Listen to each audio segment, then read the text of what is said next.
I want to tell you about the day I almost lost my faith. Not because I stopped believing in God, because I stood in a cave where Abraham is buried, and I watched a soldier point a rifle at a grandmother so she could not touch the stone. She was crying. She was praying. She was old enough to be my own grandmother. And the soldier was crying too. 19 years old, a Bible in his backpack. He told me God gave him this land. The grandmother told me God gave her this land. Same God, same cave, same tears, different bullets. That was the day I realized we have been fighting over a dead man for 4,000 years. Jews, Muslims, and Christians have slaughtered each other in the name of Abraham. Walls, checkpoints, rockets, refugee camps. A family story turned into the longest war in human history, and almost no one has read the original story. So here we are. I am going to tell you what actually happened in that tent. Not what your rabbi said, not your imam, not your pastor. The raw, uncomfortable, beautiful, infuriating truth. By the time I finish, you may throw your phone, you may hug me, or you may finally understand why the Middle East is on fire. Comment the word tent right now if you are ready to go back 4,000 years. Just one word, tent. I will wait. Good. Let us go. Abraham had 2 sons, one with his wife Sarah. Her son was Isaac. One with the Egyptian slave Hagar. Her son was Ishmael. Sarah hated Hagar. The Bible is brutally honest. She dealt harshly with her, mocked her. One day, Sarah saw Ishmael playing with Isaac. The Hebrew word is metzahek. It can mean laughing, playing, or threatening. Isaac's name means he laughs. The rabbis argued for centuries. Was Ishmael just being a kid? Or was he trying to steal his brother's future? It did not matter. Sarah had made up her mind. Drive out this slave woman and her son, she said. The son of the slave shall not be heir with my son Isaac. Abraham was devastated. The Hebrew word is wayera. It means it was very evil in his eyes. He loved Ishmael, his firstborn. He had circumcised him with his own hands, taught him to walk, to hunt, to pray. But God told him to listen to his wife. Early the next morning, Abraham took bread and a skin of water, put them on Hagar's shoulder, gave her the boy, sent them away into the desert of Beersheba, a father sending his firstborn to die. No goodbye, no second chance, just sand and sun. Abraham watched them walk until they were a speck on the horizon. Then he turned around and went back to his tent, back to Sarah, back to Isaac. The Bible never records him speaking of Ishmael again until the day they bury him. Hagar walked until the water ran out. The desert does not forgive. The boy cried. Then he stopped crying because he had no tears left. Hagar threw him under a bush, sat down a bowshot away. She could not watch him die. She wept. She said, "Do not let me see the death of the child." Then the story breaks open. An angel called to her from heaven. "What troubles you, Hagar? Do not be afraid. God has heard the boy crying. Get up, lift him up. I will make him a great nation." God opened her eyes. She saw a well. She had walked right past it. It had been there the whole time. She filled the skin, gave the boy water. Ishmael lived. Here is what most preachers will never tell you. Hagar is the first person in the entire Bible to give God a name. Not Abraham, not Isaac, not Sarah. A runaway Egyptian slave. She called him El Roi, the God who sees me. The first theologian in the Judeo-Christian tradition was a homeless, abandoned, single mother from a minority group that Israel was actively fighting. She named God. She saw that God does not just live in temples. God lives in the desert with the outcast. God hears the cry of the child no one wanted. Does that bother you? Good. It should. The story most people know stops there. Ishmael survives, grows up in the wilderness, becomes an archer. His mother finds him an Egyptian wife. He becomes a great nation, 12 princes, a whole people. The Quran honors him as a prophet. The Torah admits he was circumcised at 13, part of the covenant. When Abraham finally dies, who shows up to bury him? Isaac and Ishmael together. Genesis 25, verse 9. His sons Isaac and Ishmael buried him in the cave of Machpelah. That verse should have ended every war. Two brothers, one grave, a father who loved them both. No one talks about that verse. It does not fit the narrative. Every religion rewrote the story to make their claim exclusive. Judaism says the covenant passes through Isaac. The rabbis in the Talmud painted Ishmael as a wild man, an idolater, a rapist who mocked Isaac's circumcision. They built a legal case to justify the expulsion. The Torah itself never says any of that. It says Ishmael was circumcised. God blessed him. He buried his father next to his brother. The Talmud added the rest. The story needed an enemy. Christianity took it further. Paul in Galatians chapter 4 turned this into a cosmic allegory. Hagar represents Mount Sinai, the law, slavery. Sarah represents grace, freedom. Paul says, "Cast out the slave woman and her son." For 1900 years, Christians read that as God rejecting Judaism. Hagar became the synagogue. Ishmael became the Jew. The church became Sarah's child. That is supersessionism, the belief that the church replaced Israel. It fueled anti-Semitism for 2,000 years. Crusaders quoted Paul while burning Jewish villages. Luther quoted Paul while writing that synagogues should be set on fire. The text is not violent. The interpretation was a weapon. Now Islam. The Quran honors Isaac as a prophet. But the son who was nearly sacrificed? Islamic tradition says it was Ishmael, not Isaac, the eldest son, the one left in the barren valley of Mecca, the one who helped raise the foundations of the Kaaba. In the Muslim narrative, Abraham's greatest test was not binding Isaac on a Judean mountain. It was walking away from Ishmael, and then being willing to spill his blood for God.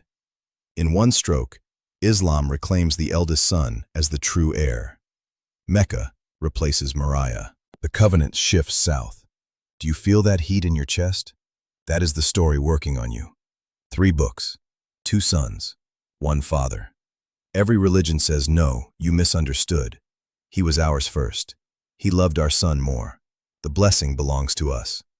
What if the real Abraham would look at what we have done in his name and fall to his knees weeping? What if the God who saw Hagar is the same God who heard Isaac cry out on Moriah? What if no one owns a prophet? I have stood inside the cave of Machpelah in Hebron. Jews pray on one side behind a curtain, Muslims on the other side behind a different curtain. A soldier with an M16 stands between them, not to protect them from outsiders, to protect them from each other. I watched a Jewish man press his forehead against the stone and weep for the Messiah, swaying like his grandfather taught him. 20 feet away, a Muslim woman did the same. She whispered, "Allah, give us back our land, give us back our dignity." Both crying to Abraham's God. Neither one saw the other. That is not hatred, that is blindness. And that blindness has a body count. Let me show you how the story becomes a weapon. This is where I lose half of you. I am going to say it anyway. 1967. After the 6-Day War, Israel captured the West Bank. That included Hebron. A group of Jewish settlers moved into the heart of the Palestinian city. Their leader was a rabbi named Moshe Levinger. He said, "Hebron is where Abraham bought the cave, our first holy city. Where King David ruled. We will never leave." Palestinian Muslims looked at that same cave and saw an Islamic shrine, a mosque for 700 years. Saladin himself restored it. Now armed Jewish settlers walked through their streets, chanting death to Arabs while quoting Genesis. The same book, same cave, same father, different sons. Hamas and Hezbollah frame their resistance as defending the legacy of Ishmael. They say, first they cast out Hagar, then they colonized our land. We are the true sons of Abraham. Every rocket fired from Gaza is launched with a prayer to the God of Abraham. On the other side, Israeli politicians like Bezalel Smotrich quote Genesis 12, verse 7. "To your offspring I will give this land." They do not mention that the Hebrew word zerah, offspring, could include Ishmael. The rabbis argued about that for centuries. The politicians choose the interpretation that gives them the land. Both sides believe they are defending their father. Both sides believe God is on their side. Both sides are willing to die for a dead man's promise. This is not a political conflict. This is a family feud that never went to therapy. I have interviewed settlers in Hebron who told me, with tears, that God gave them that city. We were expelled in 1929. 67 Jews murdered. Our grandmothers still have the scars. Abraham bought this cave. It is ours. I have interviewed Palestinian refugees in Hebron who told me, with the same tears, that Abraham would want them to come home. Hagar was our mother. She walked this land. Ishmael married one of us. We have been here since the beginning. Then the settlers came with their guns and their Bibles. They took our houses. Both were telling the truth as they saw it, both quoting the same scriptures, both blind to the other's pain. Most people do not know that Abraham had more than 2 sons. After Sarah died, Abraham remarried a woman named Keturah. She gave him 6 more sons: Zimran, Jokshan, Medan, Midian, Ishbak, and Shua. Forgotten sons. Abraham gave them gifts and sent them east so they would not fight over the covenant. 8 sons. Only Isaac got the land of Canaan. The others got gifts: cattle, silver, trade routes. They spread across Arabia, Africa, and Asia. Midian became a major tribe. The Quran mentions Midian. The Torah mentions Midian. No one claims these sons. No one fights over them. They do not fit the narrative. The unclaimed heirs. Their existence shatters the whole argument. Abraham was never about one lineage. He was about abundance. The God who saw Hagar also blessed Keturah's children. The God who spoke to Isaac also heard Ishmael cry in the desert. The promise was never small enough to fit inside one tribe. Why do we keep fighting? Because admitting the truth would cost us something precious. Jews would have to admit the land promise is not an exclusive deed. Hagar and Ishmael are family, not villains. Muslims would have to admit Isaac was not just a footnote. The sacrifice on Moriah matters. Christians would have to admit supersessionism is a 2,000-year-old sin. None of those are easy, but they are true. Let me tell you the verse no one reads. Genesis 25, verse 6. To the sons of his concubines, Abraham gave gifts, and he sent them away from his son Isaac, eastward. Abraham spent his final years trying to make things right. He could not undo the exile of Ishmael. He could not unsend Hagar into the desert. But he gave gifts to all his other children. He acknowledged they existed. He blessed them from a distance. What no religion wants to admit is that Abraham was a mess. A traumatized polytheist who heard a voice and left everything. A coward who failed his wife twice by pimping her out to kings. A doubter who laughed at God. A cheater who slept with his wife's slave and abandoned her. Nearly a murderer who raised a knife over his own child's throat. Then he spent his old age desperately trying to send gifts to all the children he had hurt. Abraham was a mess, and God loved him anyway. That is the only inheritance that matters. Not land, not blood, not rituals. The radical, terrifying, beautiful idea that God's blessing is too big for one tribe. There is enough for everyone. Isaac, Ishmael, the sons of Keturah, you, me, the person you hate, the person who hates you. I do not expect you to agree. I hope you comment your disagreement. Tell me I am naive. Tell me I do not understand the security situation. Tell me the Quran says something else, or the Talmud interprets it differently. I will read every word. That is the only way out of this war. Not silence, not victory. Conversation. If you are Jewish, I see your fear. The smoke rising from Auschwitz, the pogroms, the yellow stars. Israel is the only place you have ever been safe. Asking you to share Abraham feels like asking you to share your last shelter. But the Torah says, the stranger who resides with you shall be as a native. Hebron is not just yours. It never was. If you are Christian, I see your confusion. You were taught you are grafted into the tree. Paul warned you not to boast against the natural branches. When you support settlements as biblical prophecy while ignoring Palestinian Christians, you are not loving your neighbor. You are playing chess with prophecy. Real people die on that board. If you are Muslim, I see your pride. Islam restored Hagar's dignity, honored Ishmael. That is beautiful. But the Quran says, we believe in what was revealed to Abraham, Ishmael, Isaac, Jacob, and the tribes. You cannot honor Isaac as a prophet while erasing his unique role. When you say the sacrifice was Ishmael, you are claiming the climax of Abraham's test for your own lineage. That has political consequences. Do not diminish one to elevate the other. Who owns Abraham? No one. Everyone.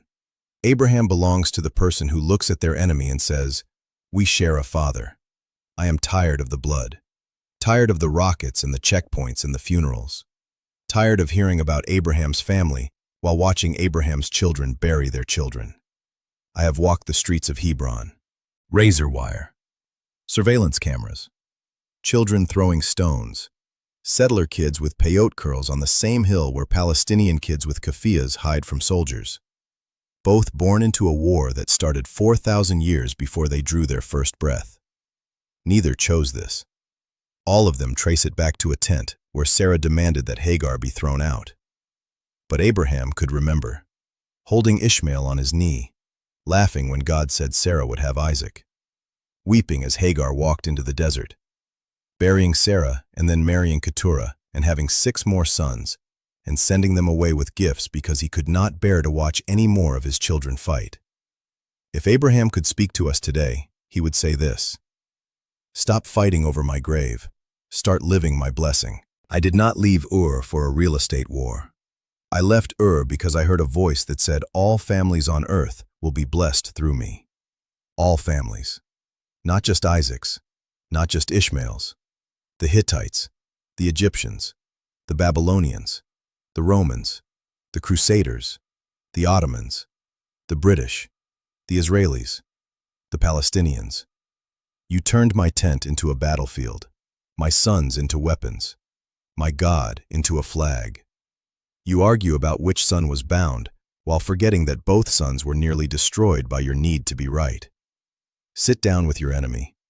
Read my story together, not to prove who is right, to see who wept. Hagar wept. Sarah wept. Abraham wept. Ishmael cried out.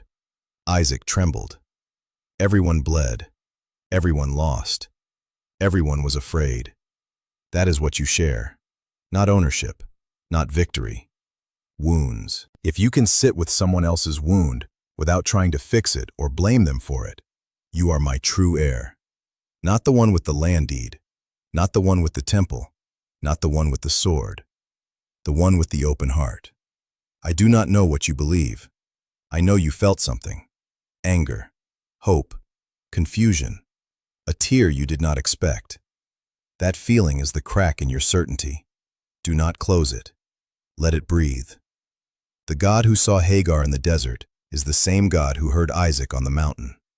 That God does not pick favorites. That God picks the broken.